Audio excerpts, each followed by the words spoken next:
So in the last example, we saw two scenarios, one in the form y equals mx and one in the form y equals mx plus something else.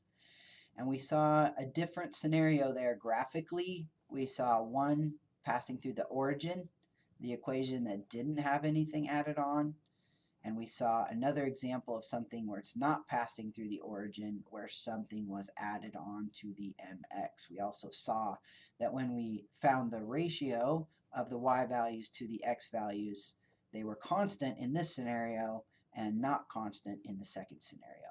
So let's talk about this scenario a little bit more, where we have something in the form y equals mx and then plus something.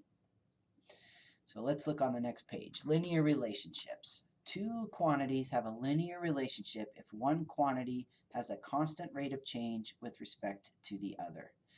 The graph of a linear relationship is a line. The constant rate of change, m, is the slope of the line. We refer to the point 0b, where the line intersects the vertical axis, as the vertical intercept. Let's talk about that for a second. So we saw that coming into play in the last example. Here, this was our vertical intercept. Now this is still a vertical intercept of 0, 0, but it kind of was telling us there's no initial costs and it didn't have an effect. But this, having an initial cost of $10, that shifted our graph up to this vertical intercept here on the vertical axis. It's intercept meaning that there's a point lying on the axis at this value. Okay, the linear relationship can be described by the equation y equals mx plus b. This is referred to as the slope-intercept form of the line. The reason it's referred to as the slope-intercept form of a line is because the slope is the number that's multiplied by your input variable, and the intercept is referring to the y-intercept or the vertical intercept, and that's going to be this value right here that's added or possibly subtracted from mx. Let's take a look at an example and see if that helps us get some more experience with slope-intercept form of a line. Noah has $40 on his STA fare card. Every time he rides the bus, $2.50 is subtracted from the amount available on his card. Complete the table. All right, so he just bought the card. He's got no rides on the card. So his balance is still $40, right? He hasn't spent any of his money. Okay, I would like you to pause the video and see if you can complete parts A and B. And then we'll go on and graph this. And when you unpause the video, I'll have it all done.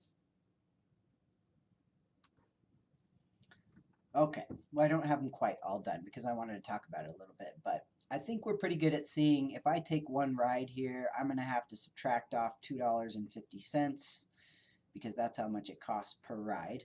I take another ride, I'm going to have to subtract another $2.50. So now it kind of gets a little haywire in my table here. I notice here I'm subtracting off $10. Okay, how many rides is that? How many rides is $10? At $2.50 a piece, that'd be 4 rides, right? So I'm going to have to add 4 rides over here, and that's going to be 6. Oopsie, I don't want that pen. Okay, now, what if I take 16 rides total? Well, maybe I'll just figure out how much that costs. So if I take 16 rides at $2.50 a piece, whatever that is, I'll have to subtract that from the $40 that was on my card. Well, 16 times $2.50 turns out to be $40. So guess what? You're done. You just used up all your money. Now, I wrote this out here to really try to help you think about what n would be. However many rides you take n, let's say you take n rides. For every one of those rides, you're going to have to pay $2.50. So that will give you the cost of those rides. Now you're going to pay for those off your card. So your card had $40 on it, so you're going to have to subtract off the cost of those n rides. And that really gives you the equation, which is the answer to part B. The balance on the card is $40 minus, and I'll just put the $2.50 in front, $2.50 times however many rides you take times n. All right, let's graph this relationship down here. So we're given the scale, which is nice for us here. We don't have to worry about that. All the axes are labeled. So 0, 40. For 0 rides, we had $40. One ride was $37.50, which is going to be this point right here. So these are, each of these tick marks here is half of $5. So that's $2.50, which is convenient since that's how much it costs for each ride. 2 is $35 left. 6 was $25 left. 16 was $0 left. And those are all the points we have. So notice all these are lining up in a straight line. Now we could connect all these dots. Let me say something quickly about that. So let's say we connect all these. I want you to just take this with a little grain of salt, okay? Because yes, this line right here is the graph of this equation, b equals 40 minus 2.5n.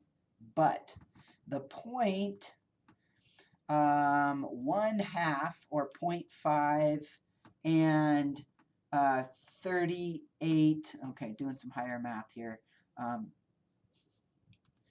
38.75 would be on the line. But it really doesn't make sense for this scenario. You can't take a half of a ride on the bus and then have them charge you $1.25 and take it off your $40. Right? So in some scenarios, it really doesn't make sense to actually draw out the whole line and connect all the points. You would have just a set of points like this. This is called a discrete graph. It doesn't make sense to connect all the points because you can't take a half a ride or 2/3 of a ride or something like that. This set of points actually represents all the possibilities for the balance of your card and the number of rides taken. That's it. Just those, what is it, 17 points. Okay, so for part C, I would say to not connect these points because we can't have fractions of rides. If you connected them on a test or something, your instructor probably would be forgiving because graphing the line b equals 40 minus 2.5n without regard to what n represents would be all these dots connected, but you might ask your instructor about that. Okay, what is the slope of the line? And what does it represent in this scenario? I would really like you to pause the video and think about at least 2 different ways that you could find the slope of the line, or explain 2 different ways to somebody else about how to find the slope of the line. Well, hopefully you were thinking about using the graph. That is definitely one way to find the slope. So let me use, I'll use this point and this point. I'm just picking 2 points at random here. Okay, and I'm going to go over, oops, I went too far. Over and down. So how far over did I go? Well, I went, each of these lines is worth one ride. So I went over 3 rides. And how far did I go down? Well, I was at $37.50 and I went down to 30, so I lost $7.50 on my card because I went down. So the slope is down $7.50 over 3 rides, which if I take 7.5 divided by 3, I go down 2.50 over 1 ride. So that is the slope. Negative 2.5. If you want to include units in your answer, then you would say negative $2.50 per ride. Another way to do it would be to pick 2 points on your table. Let's say we pick these 2 points. Just any 2 points you want. Okay, so let's say I pick the point 2, 35, and 6, 25. So now I can do the slope by doing y minus y divided by x minus x, or money minus money. Oh, I did something wrong there. Okay, do you see what I did wrong? Let's talk about it. I did 35 minus 25 on the top.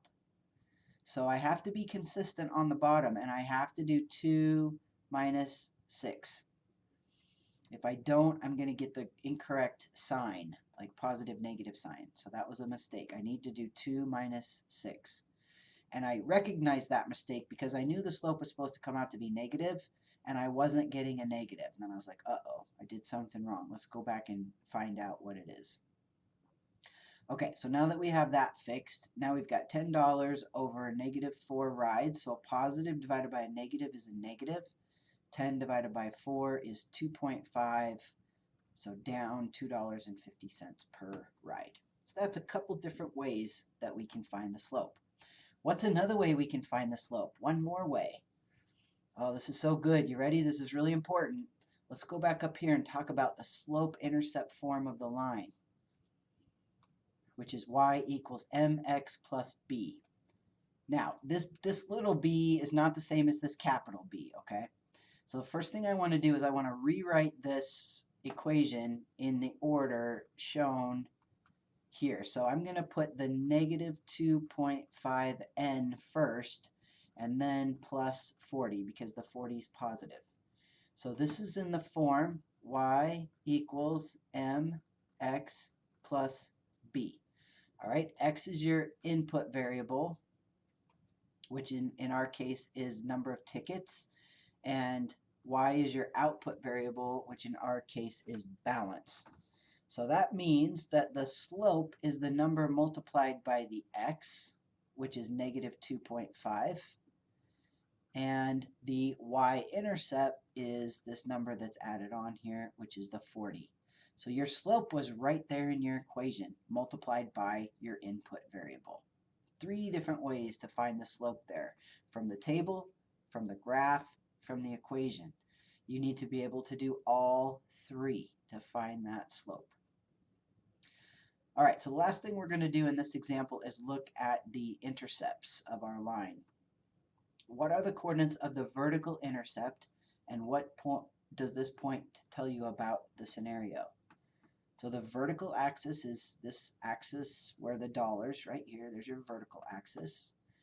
Where the graph touches the vertical axis is up here at the point over 0, up 40. So what does this tell you? Like the last example we did with the babysitting, the 40 is an initial cost, right? So there is an initial cost of $40. That's how much it costs you to get this ticket or this bus pass. F, the point where the line intersects the horizontal axis is called the horizontal intercept of the line. What are the coordinates of this horizontal intercept, and what does it tell you about the scenario? So here's our horizontal intercept down here. So that is over 16 tickets, up $0. 16, 0, which maybe we'll think about as 16 tickets, $0. What does that point tell you? Well, it tells you after 16 rides, or is it 16 rides, not tickets? 16 rides. Same kind of idea, but we'll be consistent. After 16 rides, you have a 0 balance on the card. So those points, the vertical and horizontal intercepts, are important points in your line and give you important information about different scenarios.